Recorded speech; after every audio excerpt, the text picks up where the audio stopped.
श्रीमद् भगवद गीता अध्याय 2 प्रवचन क्रमांक 74 श्लोक क्रमांक 29। ओम त्र्यंबकं यजामहे सुगंधिं पुष्टिवर्धनम् उर्वारुकमिव बन्धनान् मृत्योर्मुक्षीयमामृतात् समस्तजनकल्याणे निरतं करुणामयं नमामि चिन्मयं देवं सद्गुरुं ब्रह्मविद्वरम् वसुदेवसुतं देवं कंसचानूरमर्दनं देवकी परमानन्दं कृष्णं वन्दे जगद्गुरुम्। ओम तत्सत। अब तक आत्म तत्व के विषय में अर्जुन को अनेक स्तर से प्रभु ने समझाने का प्रयत्न किया, किंतु ये समझ ही नहीं पाए। अतः अब इस आत्म तत्व की दर्शन करने की, श्रवण करने की और वर्णन करने की अलौकिकता का भगवान यहाँ पर 29वें श्लोक में निरूपण करते हैं। आइए उसको श्रवण करते हैं। आश्चर्यवत् पश्यति कश्चिदेनम् आश्चर्यवद् वदति तथैव चान्यः आश्चर्यवच्चैनमन्यः शृणोति श्रुत्वाप्येनं वेद न चैव कश्चित्। अन्वयार्थ। कश्चित् एनम् आश्चर्यवत् पश्यति, कोई इस शरीर को आश्चर्य की तरह देखता है। च तथा एव अन्य आश्चर्यवद वदति, और वैसे ही अन्य कोई इसका आश्चर्य की तरह वर्णन करता है। च अन्य एनम आश्चर्यवत शृणोति, तथा अन्य कोई इसको आश्चर्य की तरह श्रवण करता है। च कश्चित् श्रुत्वापि एनम न एव वेद, और कोई कोई तो सुनकर भी इसको नहीं जानता है। आइए इस पर हम लोग चर्चा करते हैं। ऊपरयुक्त 3 श्लोकों में अर्जुन की भाषा का प्रयोग करने पर भी जब वे साशंक ही भगवान को प्रतीत हुए, तब भगवान शिष्य के ऊपर नाराज न होकर उस आत्म तत्व की दुर्विज्ञता को ही प्रस्तुत करते हुए कहते हैं कि सहस्त्र मनुष्यों में से किसी एक व्यक्ति को स्वयं को जानने की जिज्ञासा होती है। अधिकतर हम दूसरों को ही जानने के लिए उत्सुक रहते हैं। दूसरों को जानने की अपेक्षा स्वयं को जानना कहीं अधिक सरल होता है। स्वयं को अज्ञान अंधकार में रखकर अन्यान्य पदार्थों का ज्ञान प्राप्त करना, यह भी एक महत भ्रांति ही है। प्रत्येक बुद्धिमान मनुष्य को चाहिए, उसका यह परम कर्तव्य होना चाहिए कि वह सर्वप्रथम स्वयं को ही पहचाने कि मैं कौन हूं। जिसको इस प्रश्न का उत्तर मिला, वह फिर दूसरों को भी यथार्थता से जानने में सक्षम होता है। मैं हूं, इसलिए इस दृश्यमान प्रपंच को देख सकता हूं। यदि मैं ही न रहूं, तो फिर यह दुनिया मेरे लिए निरर्थक ही है। वह कौन है जिसके कारण यह प्रपंच हमें दृष्टिगोचर हो रहा है? वह कौन है जिसके कारण हम दूसरों को देख रहे हैं, सुन रहे हैं? ये प्रश्न हर व्यक्ति का होना चाहिए। किंतु आश्चर्य है कि हजारों में से कोई एक स्वयं की यात्रा पर निकलता है। इससे अधिक बड़ा आश्चर्य क्या हो सकता है? अतः भगवान कहते कि हे अर्जुन, कश्चित् एनम आश्चर्यवत् पश्यति, कोई इस शरीर को माने आत्मा को आश्चर्य की तरह देखता है, अपरिचित पदार्थ आंखों को एकदम समक्ष आवे तो तत्क्षण कुछ क्षण के लिए हम स्वयं को भूलकर उस पदार्थकार हो जाते हैं। इसका नाम ही आश्चर्य है। अद्भुत चीज यदि अकस्मात हमारे सामने आ जाए तो हम आश्चर्यचकित हो जाते हैं।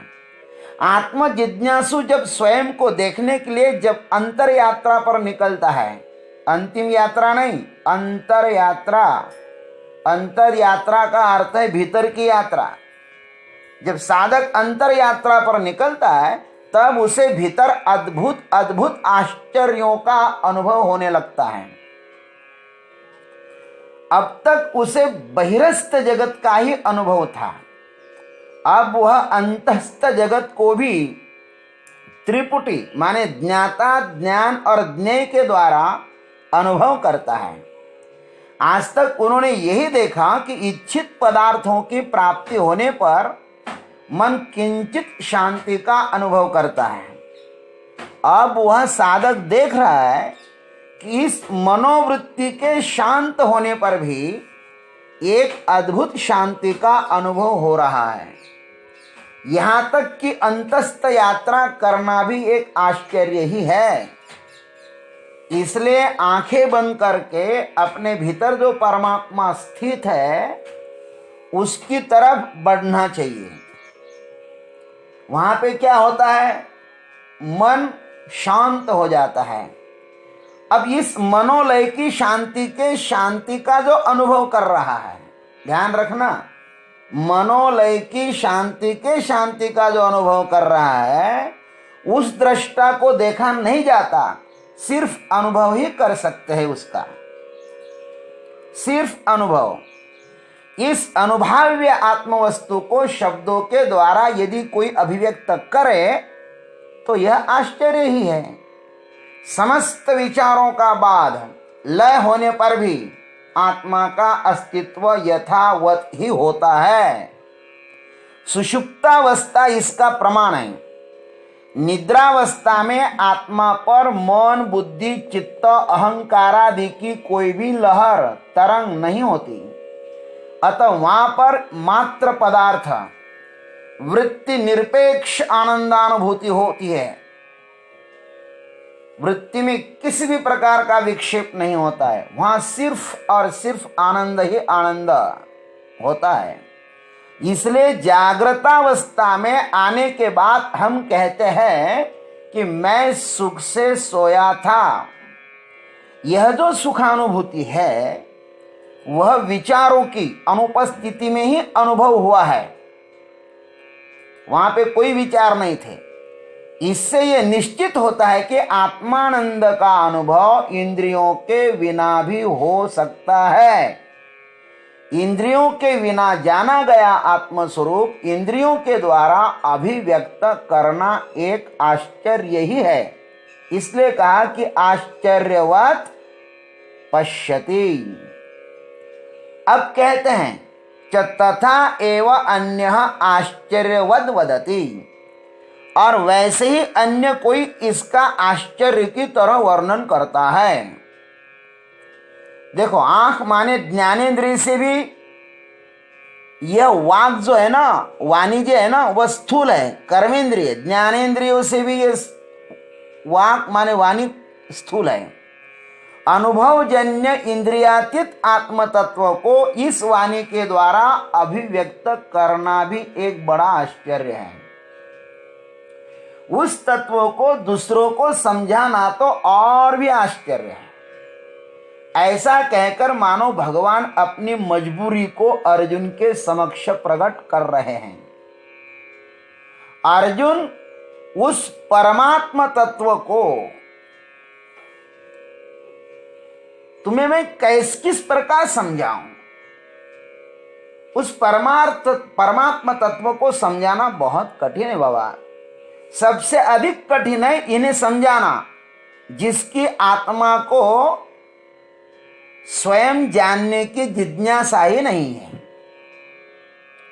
जो स्वयं जानने के लिए उत्सुक नहीं है उसको समझाना अत्यंत कठिन है। प्रभु के समक्ष यही तो बहुत बड़ा प्रश्न खड़ा है।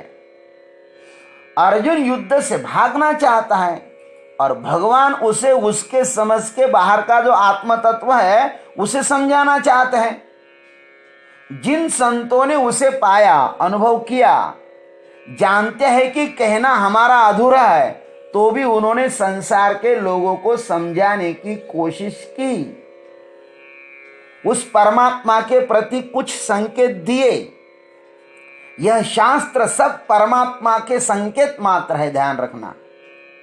जिज्ञासु को इन संकेतों को आगे बढ़ना है।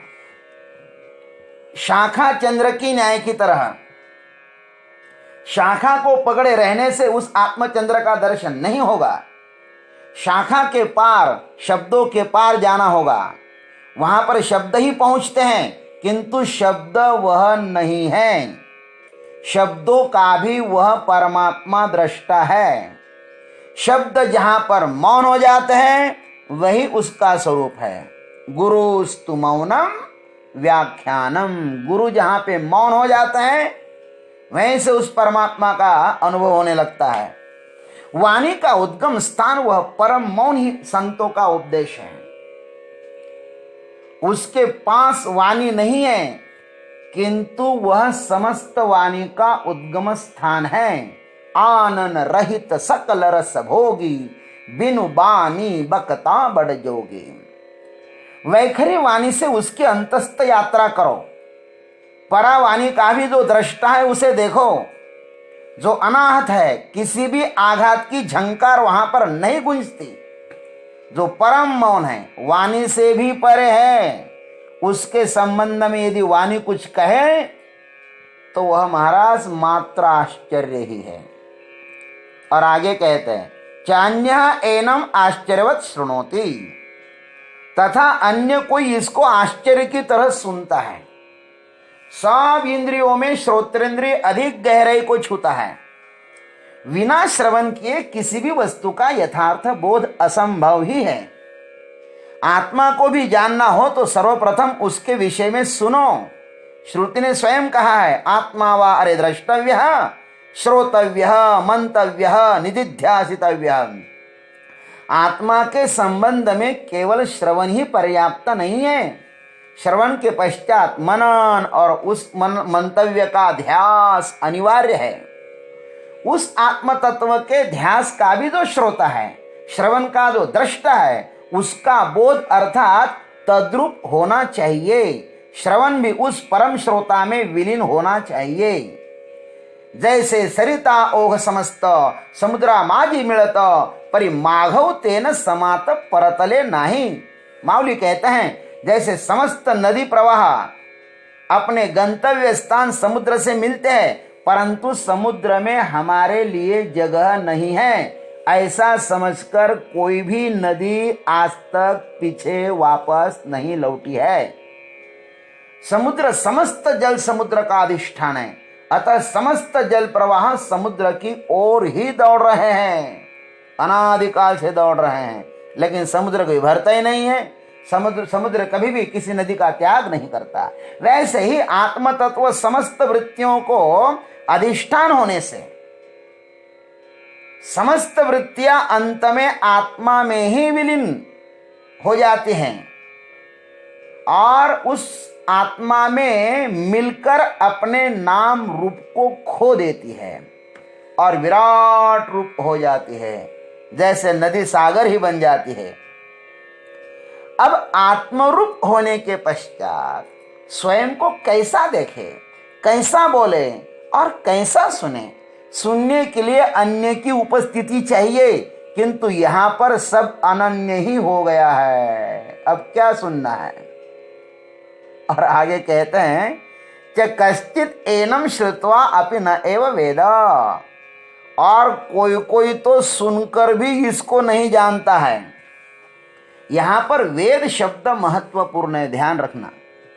मात्र श्रवण से वह जाना नहीं जाता। श्रवण से हमें शाब्दिक बोध हो सकता है, कि वह इस प्रकार का है, किंतु शाब्दिक बोध को मैं वेद को जानता हूं, ऐसा कहना एक बहुत बड़ी नासमझी ही होगी। हजारों लोग मान्यताओं को ही जानना कहते हैं, उसका यहाँ पर भगवान निषेध करते हैं। श्रवण तो बहुत करते हैं, किंतु उस श्रवण को अश्रवण कोई एक अनुभव करता है। अतः भगवान कहते हैं श्रवण के बाद भी कोई नहीं जानता उस परमात्मा को। आत्मा का साक्षात्कार दुर्बोध भले ही होवे, लेकिन ध्यान रखना असंभव मात्र नहीं है। यदि आत्मा का कोई अनुभव करना चाहता है तो आत्मा उसके सामने प्रकट हो जाती है। यमैवेश वृणुते तेन लभ्यः, ये श्रुति का उद्घोष है, लेकिन उतनी जिज्ञासा चाहिए, उतनी आतुरता चाहिए। परमात्मा को जानने की जितनी अधिक आतुरता हो, परमात्मा उतना ही अधिक यथाशीघ्र उस साधक के समक्ष प्रकट हो जाता है। शेष अग्रिम भाग में। जय गुरुदेव, जय जगदीश्वर, जय जय महाकाल।